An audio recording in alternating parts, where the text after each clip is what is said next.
So, you have an idea for a new story. Maybe it's for a book, a short story, a novella, a novelette.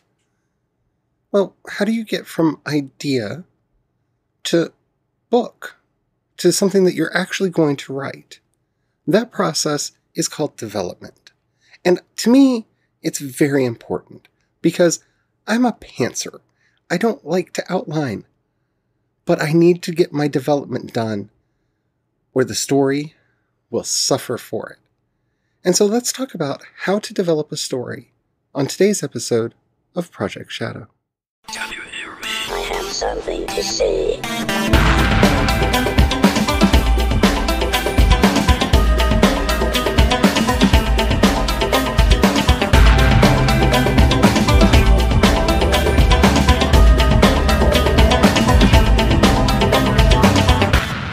Project Shadow starts now.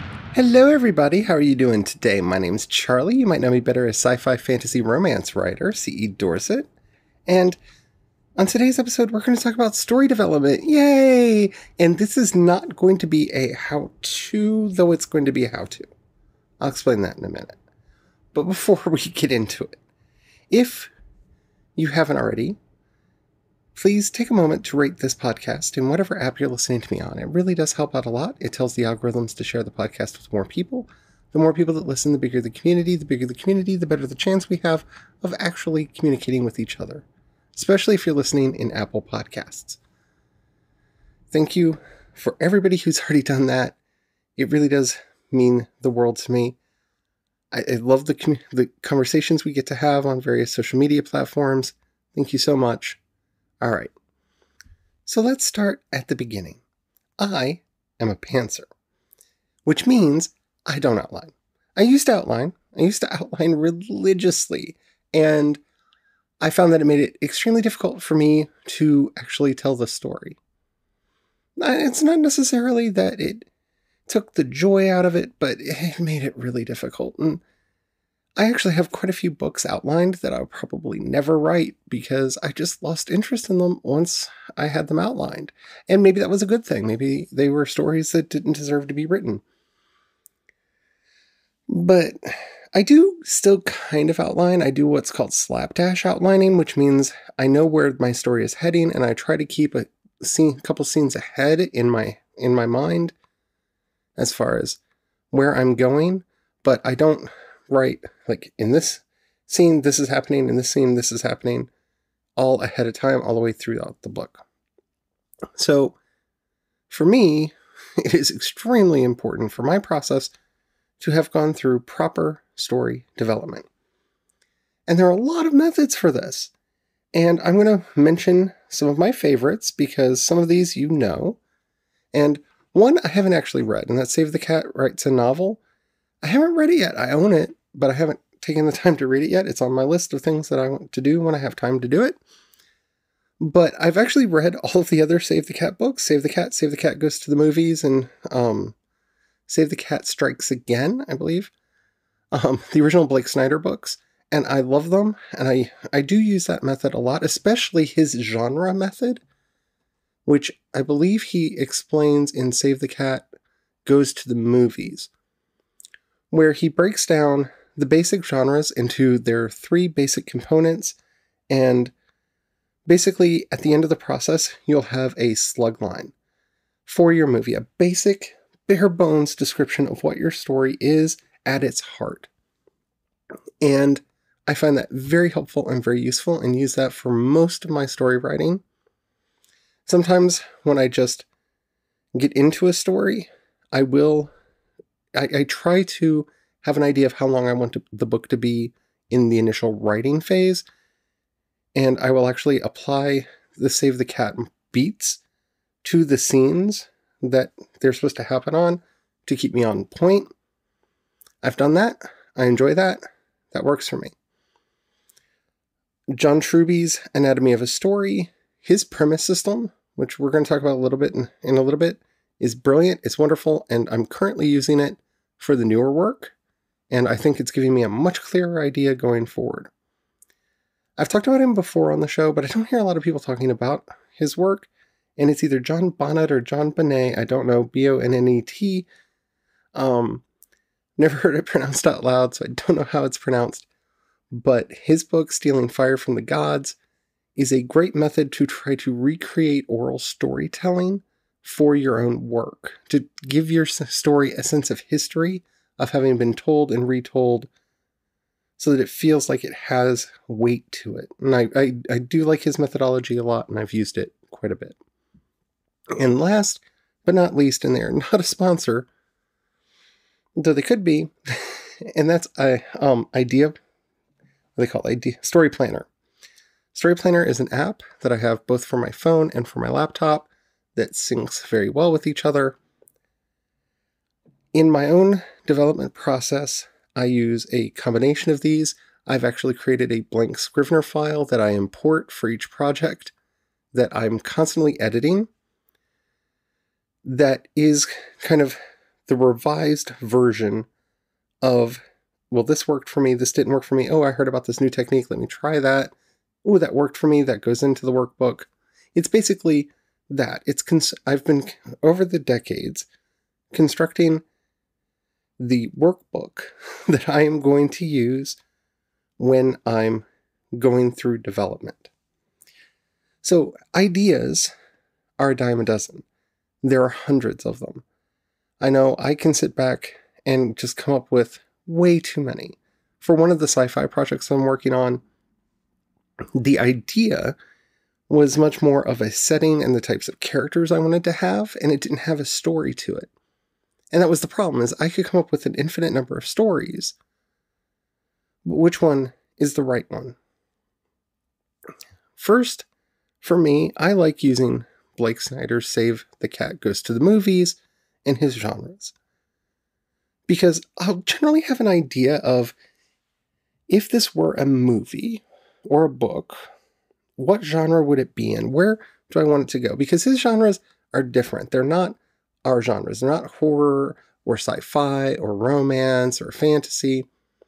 They're dude with a problem, out of institutionalized, full triumphant, monster in the house, buddy love.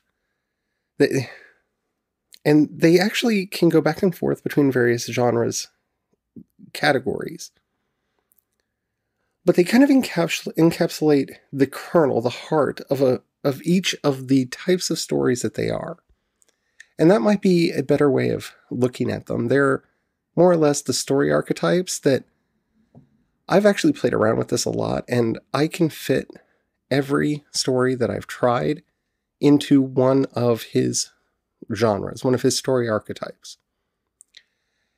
And so for me, it's a good place to start, because I either have a genre that I want to write in, one of his genres. It's a dude with a problem. It's an institutionalized story. It's a fill in the blank, right? Or I have a generic idea that could be taken a lot of ways. So for example, for the other sci-fi project that I'm working on, I had a very generic idea that I could take several different ways. So I actually sat down and plugged the idea into several different genres that Blake Snyder, as Blake Snyder defined them, and then looked at them and went, oh, I kind of like that one, and I kind of like that one. What if I kind of merged those two stories and made that the book? And that's very helpful, because the way he breaks it down into the types of characters, situations, and elements really does help you get that high-level view of the story that you want to have going into it. Because if you don't have that good bird's eye view, it's going to be hard to wrangle yourself in through the rest of the process. Because so many possibilities for side characters and side quests, and it's really easy to let yourself meander if you're not careful, especially as a pantser. It's really easy to let yourself meander. So by starting with this and having this very simple idea that kind of encapsulates everything that you're wanting to do, the next step for me is plugging it through the premise system that John Truby came up with. And if you want me to do an episode specifically on that, I will. But for right now, suffice it to say, it's a series of questions where you're needling that idea, that premise. You're needling it and pulling out threads. You're pulling out, well, what's the character's moral weakness? What's the character's goal? What do they really want? What's it going to be hard to get an audience to buy into that I'm going to really have to pay attention to here? You're just kind of poking and prodding that initial idea, trying to come up with all of the elements that are going to make your story unique and different and special. Because, let's face it, every story's been told before, but the executions can differ. And that's what makes these stories fun. We could all sit down with the same story idea, and because of the different ways we would execute it, they would end up being completely different stories. As a part of this needling of the original idea, some of the things that you're going to start to discover is characters or professions or settings that you're going to require for your story. They may be artifacts. I don't like MacGuffins, and I think I have a really big problem with the idea of a MacGuffin, because a MacGuffin, according to Alfred Hitchcock, who coined the term's definition, is an object that the characters care about that the audience doesn't. And in a good story, you shouldn't have a MacGuffin. The object, if you do have an object or an artifact that the characters do care about, it should be emblematic in some way, shape, or form, or important to the actual story. It needs to have either a thematic or an actual plot reason for existing, and shouldn't just be a MacGuffin. The Maltese Falcon being the most famous MacGuffin in the world, it's just a thing that the characters care about that moves us through the story, but it's not actually important to the story itself.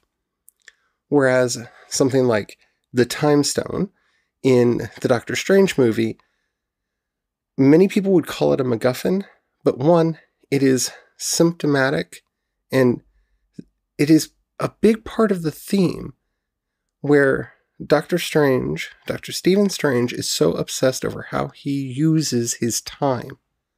The beginning of the movie sets that up. His experiences throughout the movie solidify that, and it's very important to the end. So it has a thematic purpose for existing in the story, and it has a plot reason at the end. The whole story of Avengers Endgame, I don't want to go that far.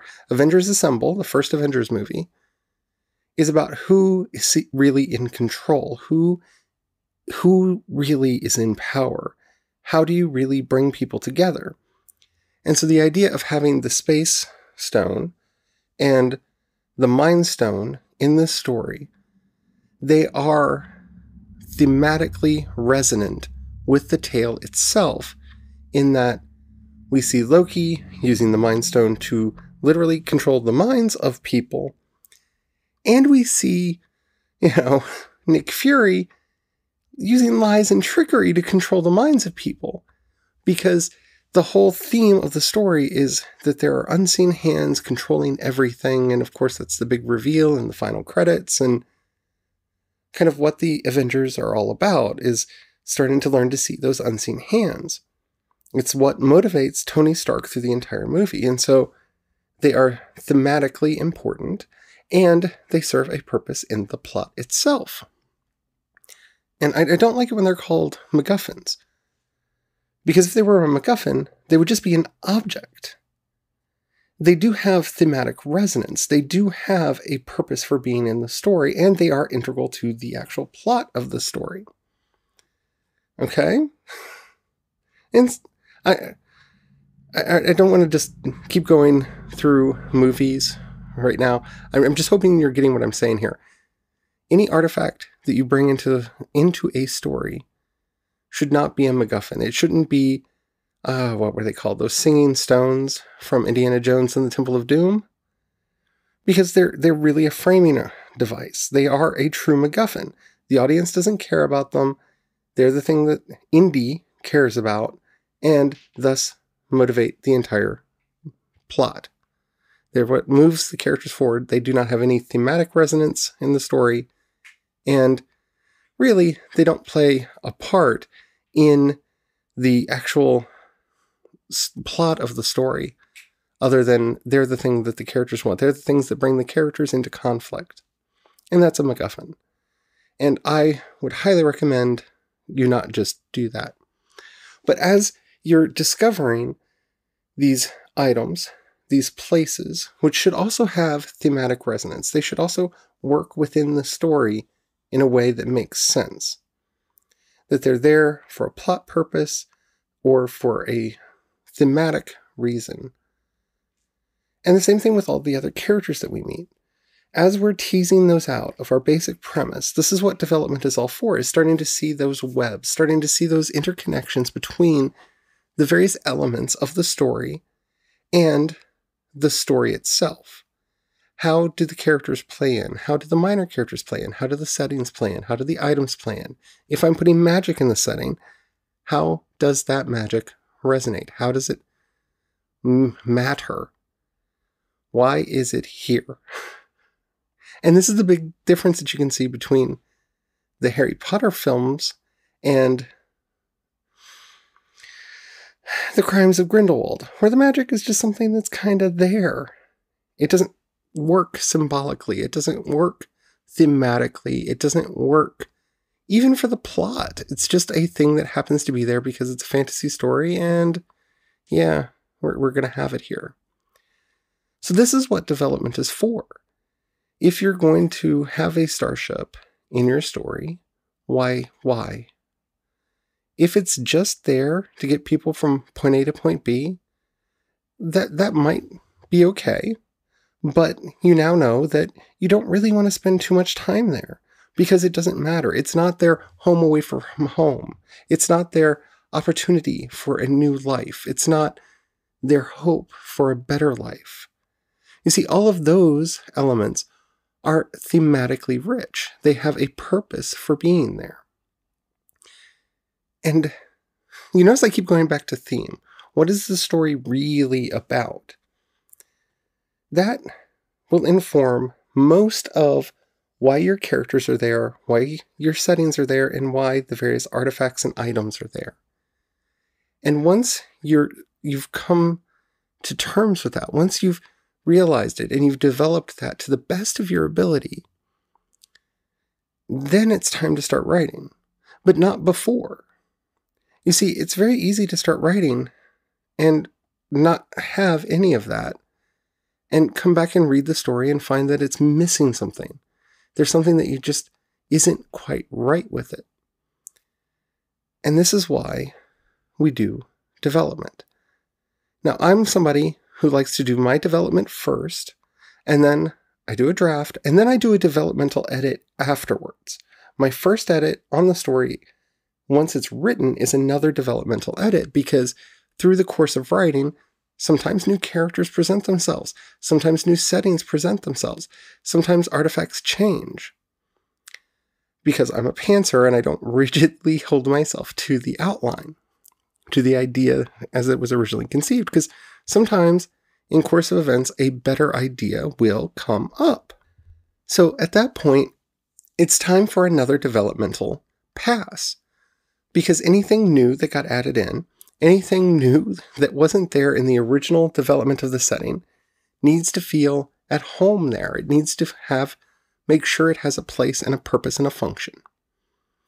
And also, this is a good time when you're going through making sure that you got everything else right, that the purpose and theme and reason for all of your elements to be there is communicated well through the story that you're telling. So development doesn't just happen once. It will often happen twice. It happens before, at least for me, in my method, before writing, and then immediately after writing. There will be a developmental phase prior to going into edits and revision. Because the story has to work first. We can pretty up the language and figure out everything else after we figured out where and why everything is there.